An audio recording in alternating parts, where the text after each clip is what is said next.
no idea how exciting this is for us. I'm Alice Thomas, and on behalf of Save the Northfield Depot, I want to welcome you to our ribbon cutting ceremony celebration today of saving the 1888 depot.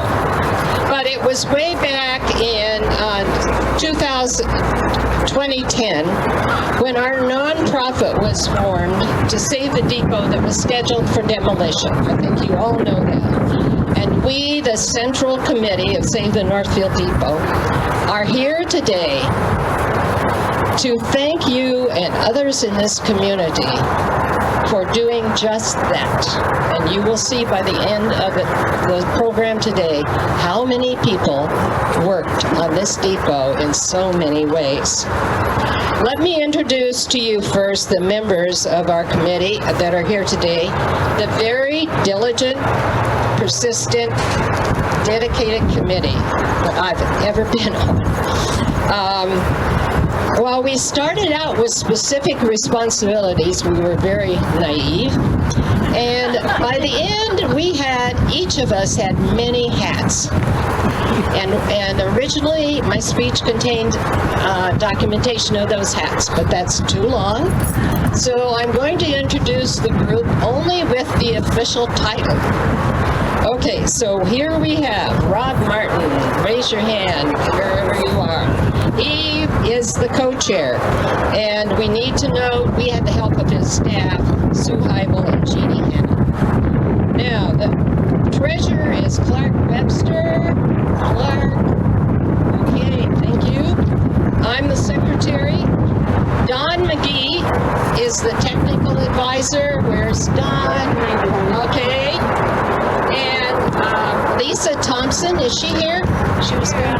Oh, great, Lisa. Lisa is our young member, and she knew something about technology.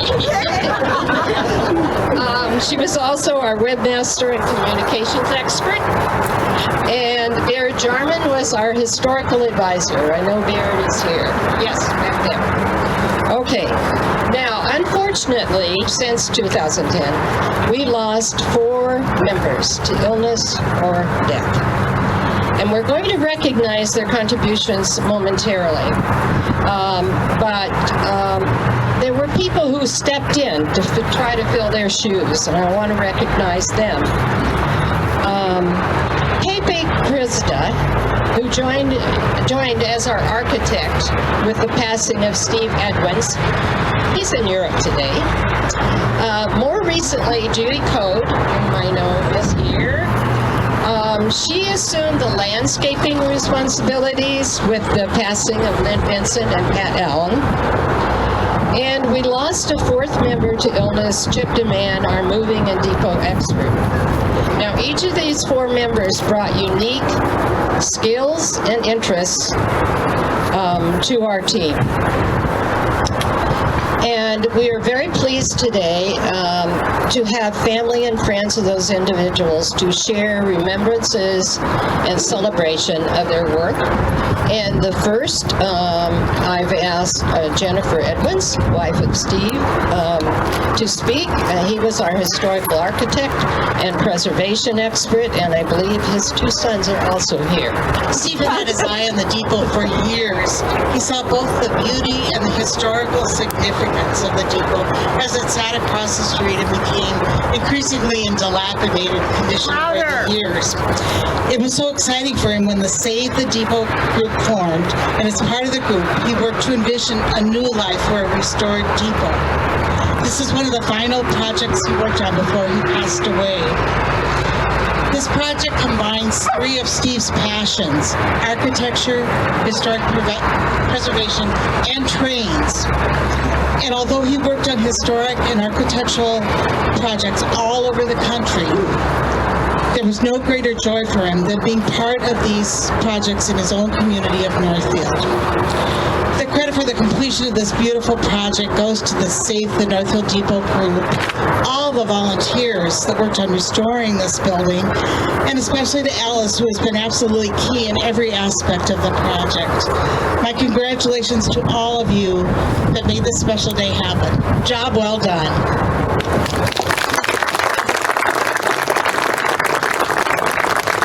Lynn Vincent was co-chair with Rob, and today Catherine McBride, a friend of Lynn's, is here to share. Catherine? So I'm Catherine McBride. Lynn was my business partner, friend, and confidant, and I reached out to her daughter, Cheryl, who lives in Portland, to ask if she had any comments. And she said that of all the projects that Lynn ever worked on, this was her pet project.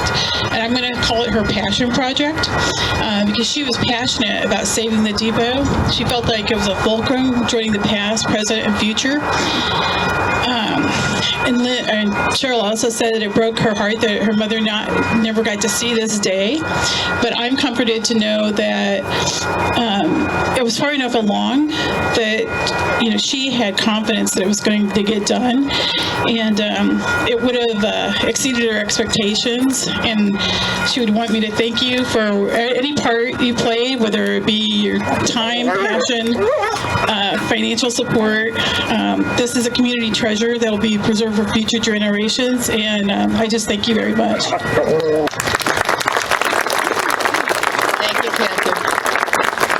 Pat Allen was the events and fundraising chair, and her daughter, Megan Stewie, is here to speak on behalf of her family, many of whom are here.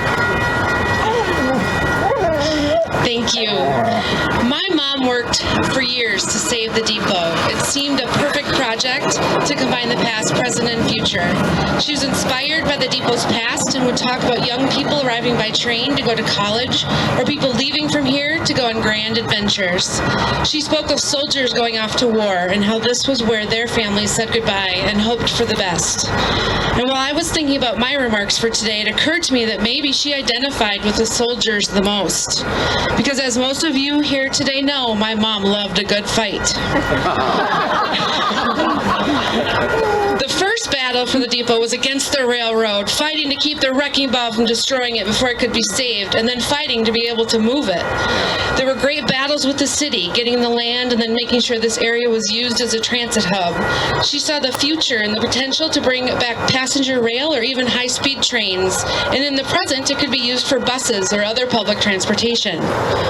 Let's not forget to mention the many battles she had with each committee member on some item.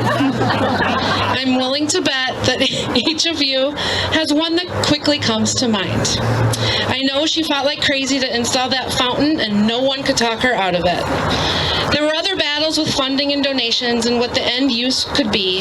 Pat had strong opinions about the strategy and direction that would lead to this day.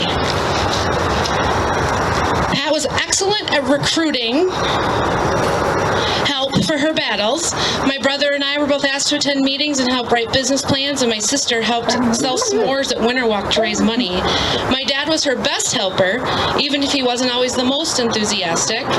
He hung Christmas wreaths and did all sorts of work to support her in this project, including staying out of the house so my mom could have long meetings in the dining room. When I asked my mom why this project meant so much to her, she would say it was necessary to fight to save things that can't be replaced, and the depot represented so much to Northfield. Now it has occurred to me that there was a little more to her caring about this building, that maybe her ultimate battle was to leave a legacy in Northfield. Much of my mom's work, either volunteer or paid, was helping people or gardens grow, and these things are impermanent. So just like the soldiers going off to serve our country, my mom felt that the depot was how she served this community, and that maybe when we stood outside of this beautifully restored building, there would be a physical reminder of her legacy of battles to preserve history, create something useful, and make Northfield a better place for future generations. Thanks.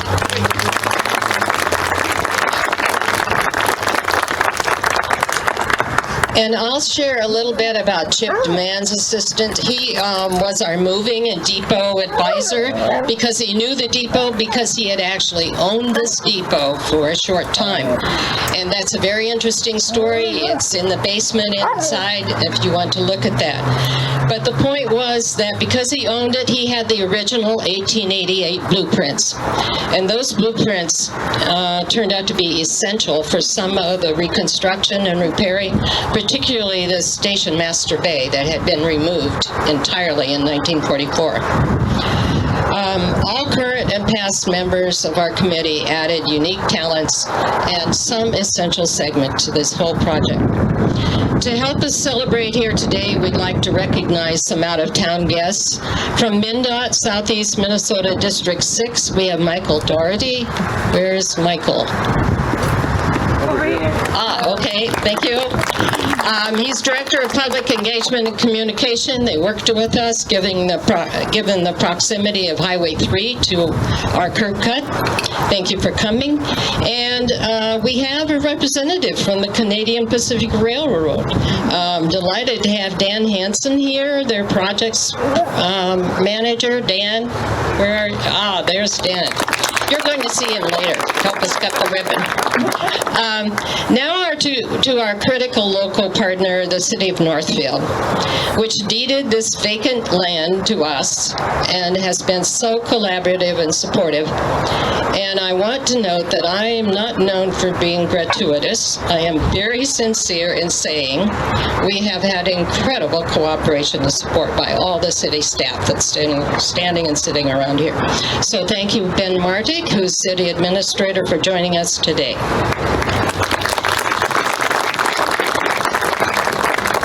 Thank you, Alice. And I'm Ben Martig, current City Administrator for Northfield. I'm here today on behalf of Mayor Connell, who unfortunately was unable to join all of us today for this very important event and community day today. I have just a few brief, unscripted thoughts. You know, as I think on this fall overcast day, things weren't always sunny for the future of this building behind us. It's hard to believe because it's so beautiful today, and really it's the people of this community that made this happen, and it's really the people that make a city a community and what it is. I would say that I think it reflects a lot of the values of preserving the history, honoring the history, perseverance and commitment, even though things aren't maybe always looking optimistic into the future, but then also being visionary on what could be, looking ahead for our community as well, and to make it better for the future generations. And so Save the Northfield Depot folks and all of the volunteers and people that put it together, the city is just so honored to be a partner in this project. I came in 2016. I think our engineer pulled some notes. Some of the city's involvement dated back at least to 2008 in that, and participated in some environmental studies. Maybe there was more and less support during the history of this project. And as I've been doing this work for a number of years, I know how important it is for projects like this. It's complex, and it takes a lot of time for things to get pulled together, and a lot of volunteer hours. And I also know that when we put in the access road and got the funding to kind of complete that portion of it, we ended up getting a unanimous vote of the city council, which at the time was not happening at all on anything that was a substantive project. And I told staff, if this isn't marching orders, that this is something they want to see done, that's it. And I think at that point it was almost a little bit easy because you could see the vision of it. But at one point in time, this was almost lost to history forever, if not for some really committed people. And you look back at the pictures, and it's quite amazing. Who knows? Maybe once again someday we'll have passenger rail return to this depot in Northfield. If we might all be that fortunate to see that happen, because we know that it's been so important to our institutions, our businesses, and our community. I think there's more memories to be made and more history to be made here in the future.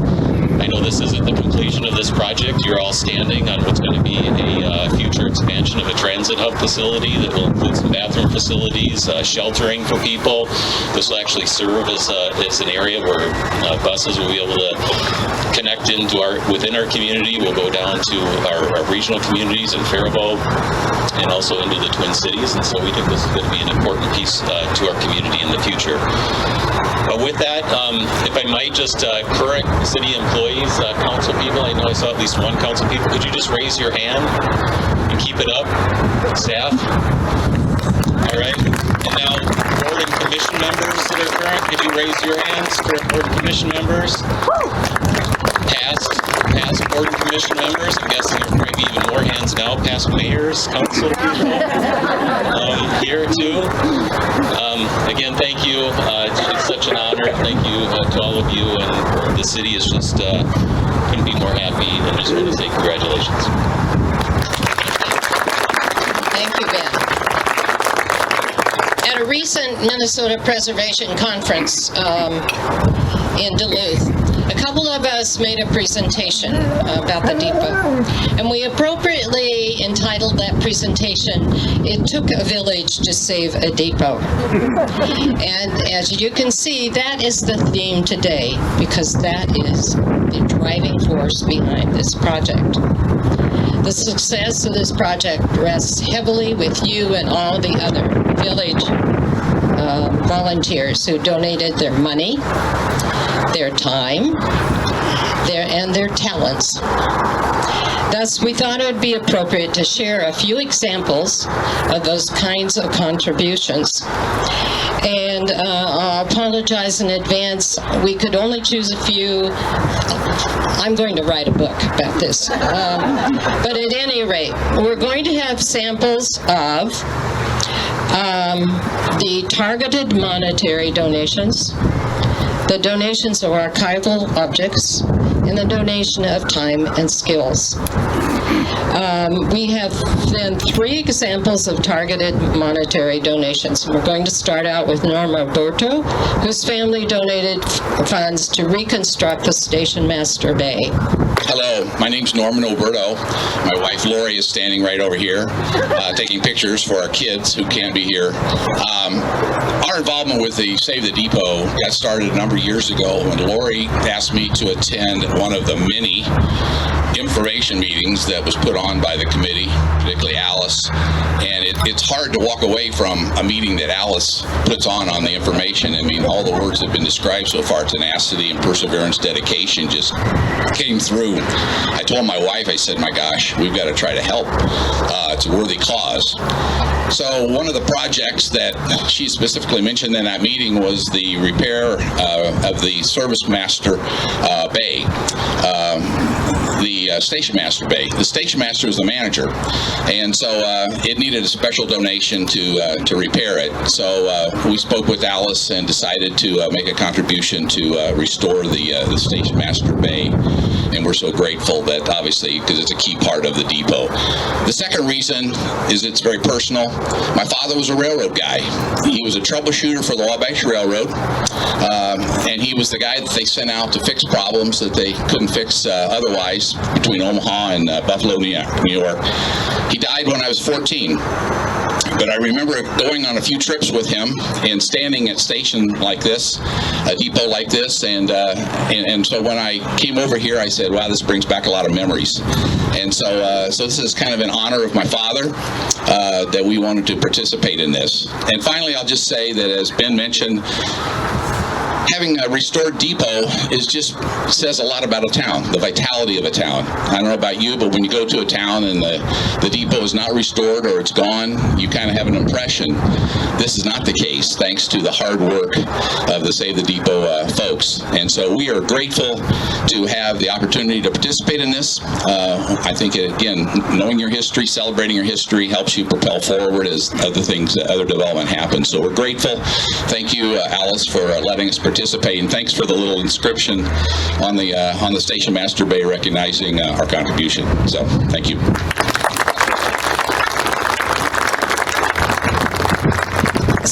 Scott Hamlin is here to speak for the Hamlin family who donated the funds for the water feature. Scott?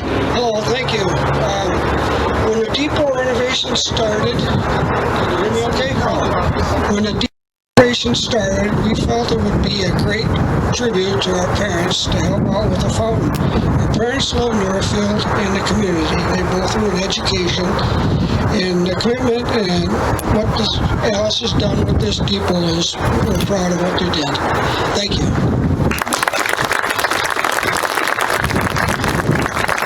And Elizabeth Olson is here representing the Garden Club. This was one of 10 grants that we received. Elizabeth. Thank you for inviting me to the ribbon cutting celebration of the 1888 Depot Historical Restoration. I'm delighted to speak to the very small part that the Northfield Garden Club played in this amazing accomplishment. Something you may not know about the Northfield Garden Club: we accept and administer gifts from many sources to help meet the needs within the community. And our grant funds are available for a wide variety of gardening, beautification, and horticultural projects in the Northfield area, many of which I'm sure you're not even aware that we have indeed funded. In 2015, Save the Depot submitted their first application for landscaping funds. The Garden Club Board of Directors reviewed their request. Membership approved the award of $1,500 to be used for plant material, fertilizer, and mulch. 2 years later, Save the Depot applied for another grant. Now they were seeking another $700. They wanted to cover additional planting costs. As luck would have it, the landscape got set back a year. So the group applied again in 2018 to help defray gardening expenses. Altogether, the Garden Club has provided $2,900 towards the landscaping that you see on the depot grounds. The Northfield Garden Club is glad to have been a part of the community effort in creating this lovely, peaceful, that's Alice's words, lovely, peaceful garden area to the south of the 1888 depot. And that's thanks in no small part to the incredible, diligent leadership of this intrepid group of Northfield citizens that brought their wonderful vision for the city of Northfield to life. Our hats off to you.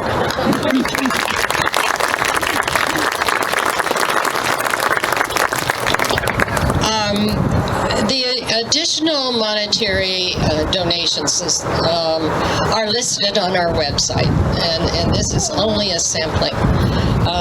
I just want to say that I could spend 20 minutes talking about the kinds of donations and where they're coming from the child here who would observe the trains, who gave me $5 from his pocket because he said, this must cost a lot of money, to major donors. And those are listed on the web. We didn't want to identify people today, but it also included a person who every month we got a check from them for all those years. And it meant it was a great morale builder.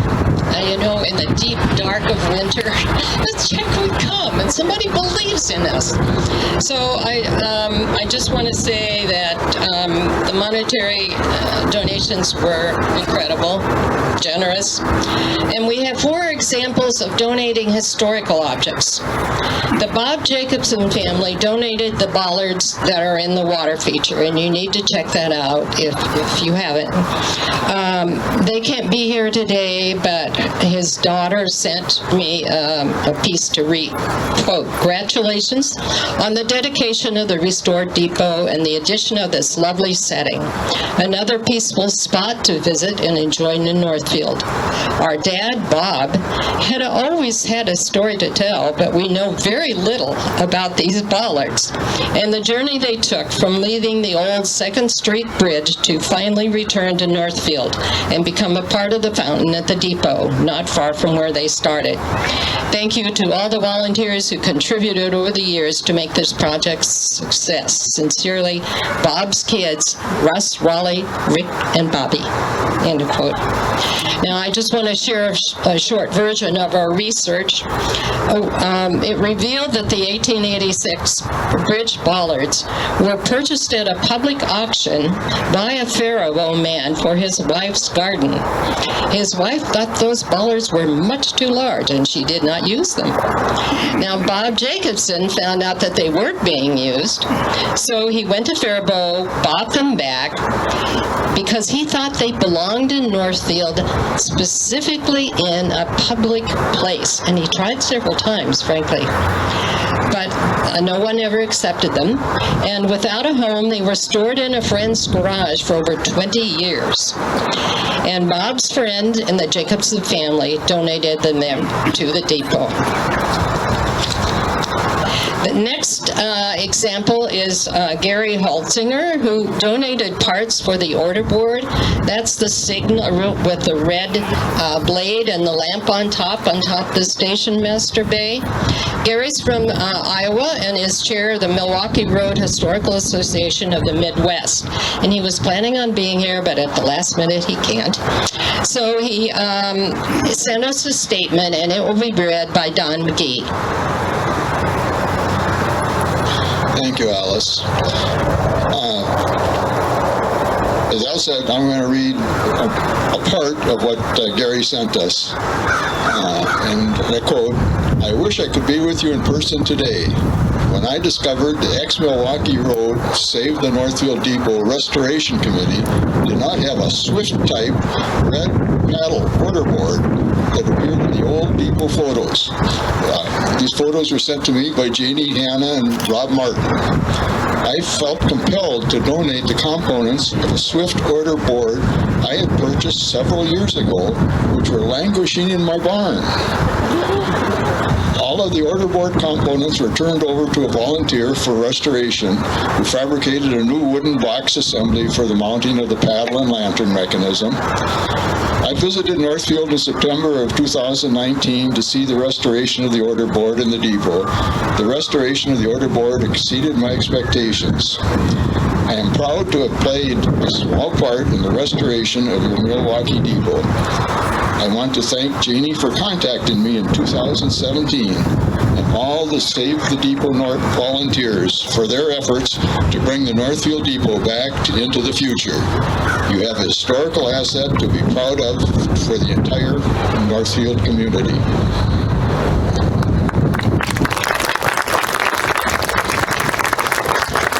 We asked Don to read that because Don was the anonymous volunteer who restored that order board.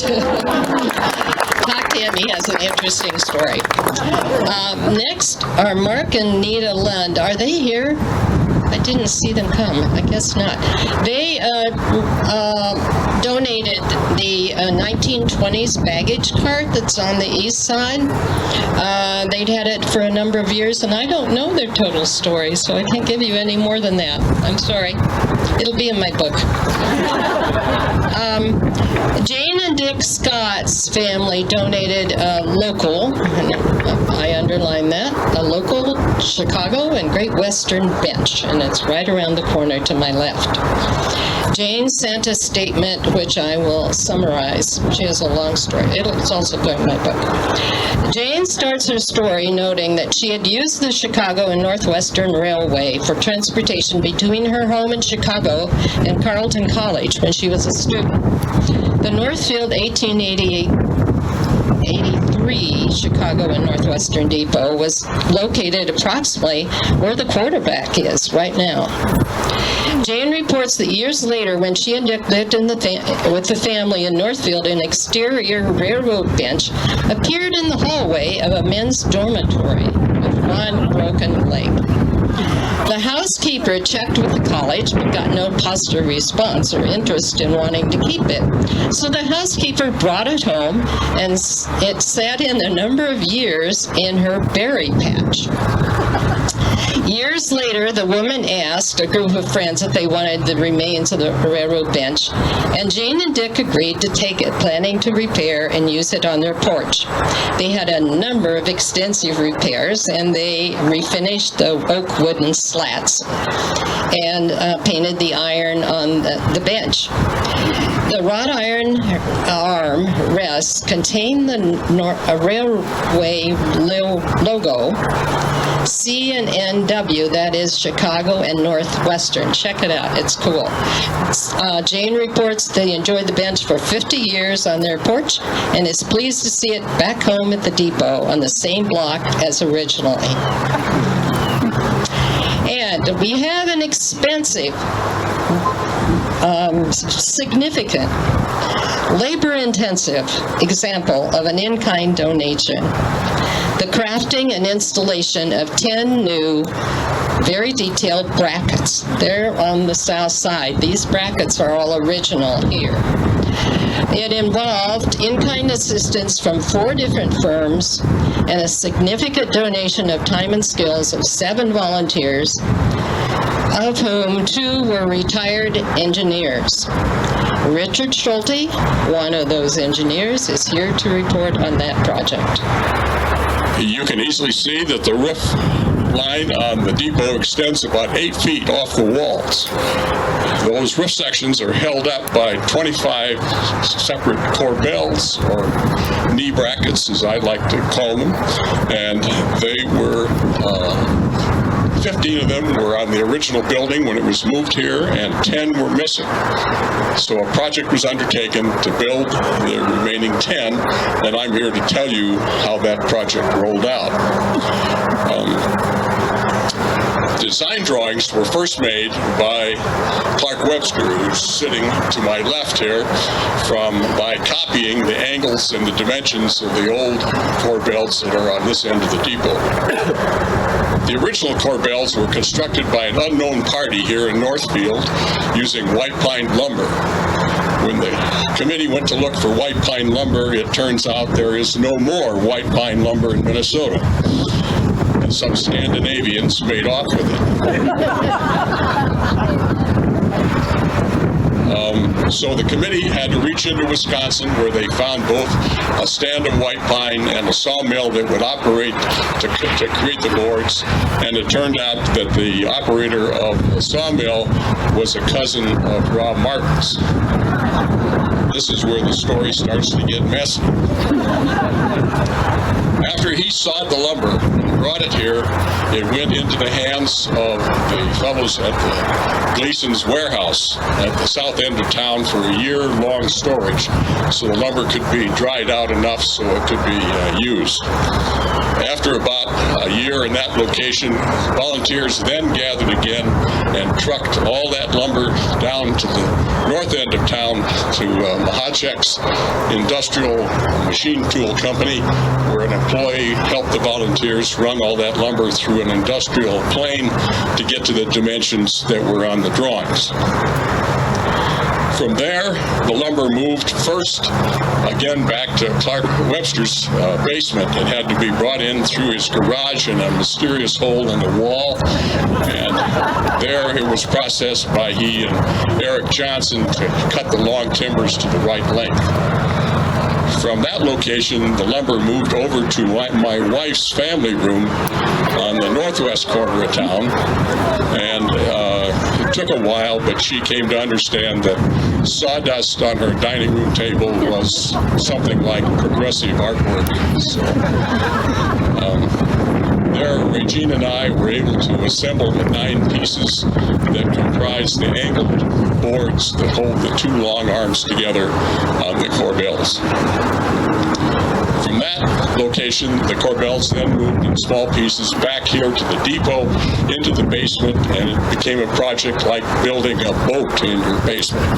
And with Clark's assistance and others, the pieces were put together with plywood and bolts and glue, and they were sanded and painted and assembled into working products that you see hanging today. Then another crew showed up and moved the Corbells out of the basement and got them up on the wall and got the bolts into them that would hold them there, and we're hoping that they'll stay around for as long as the old ones. The end of this story will not be known for about 130 years to see if we really figured out how to do this job. And we challenge you to walk around the building and see if you can figure out the ones that are new and the ones that are old.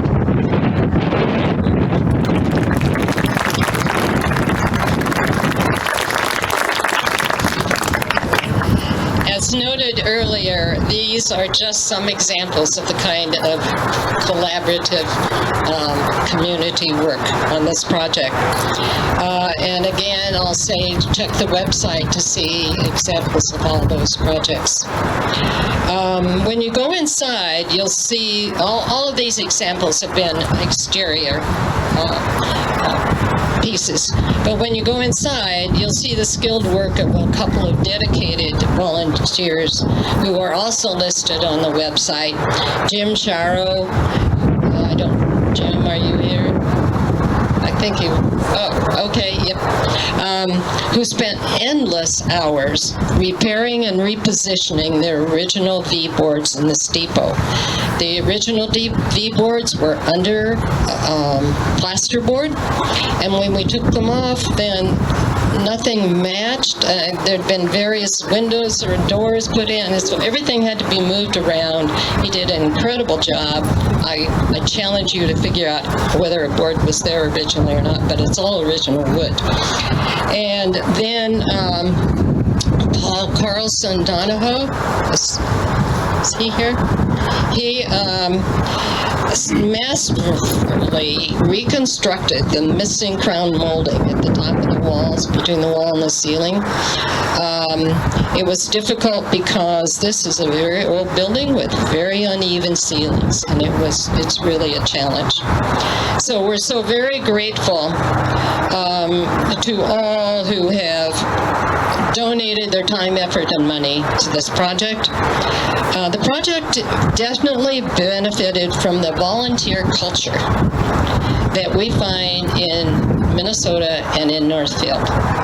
And I just have to share that I found out that in a recent research report, Minnesota was rated second in the nation for volunteerism. And my opinion, based on this project, I believe Northfield would be #1 in Minnesota. Now, just as an example, I have here a log of those who physically worked on the depot building from 2018 to 2020. And if we just take 12 months of that time, I counted these, there were 2,500 hours of volunteer work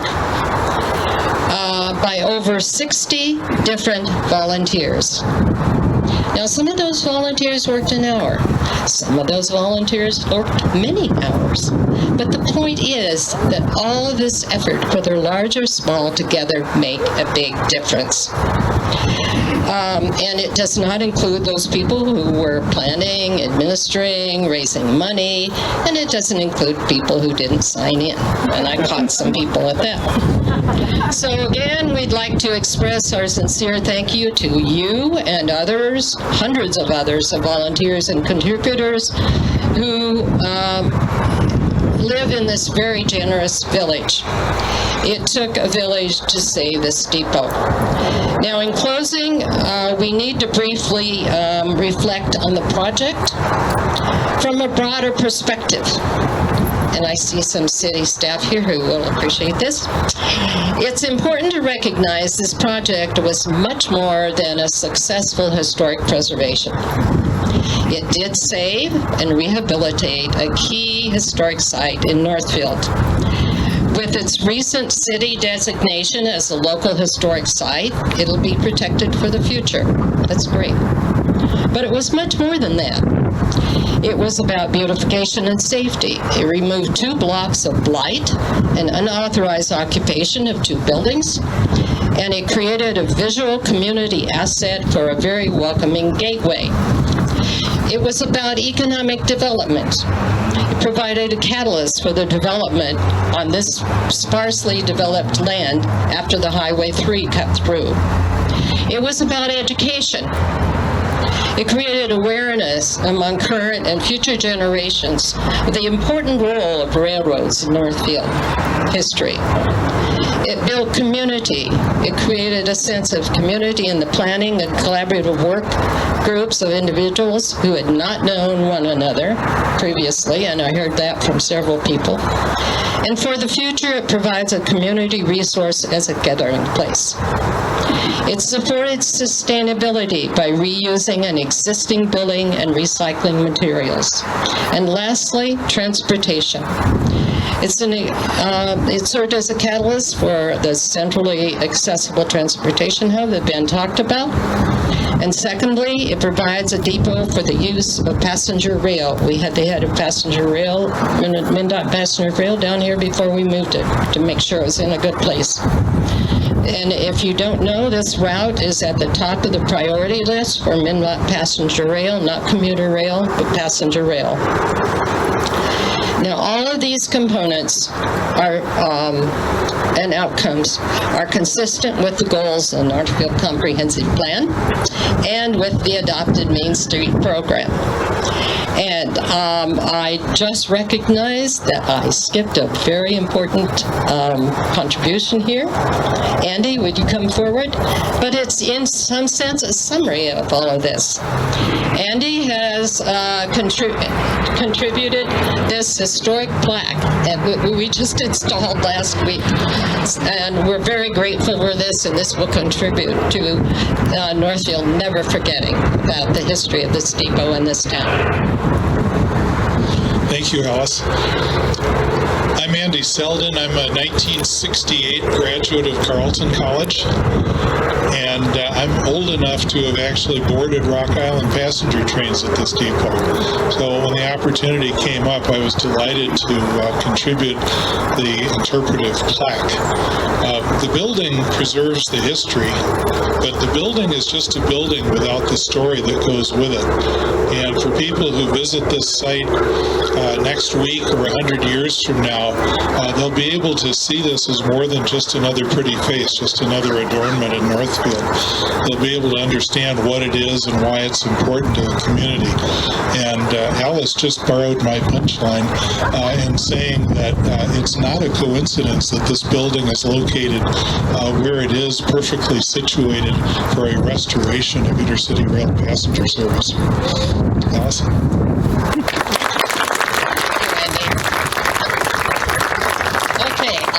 It's time to cut the ribbon, and while we open it up so people can get in to cut the ribbon, I just want to thank you all for coming today, taking time out of your busy schedule to be here with us to celebrate this.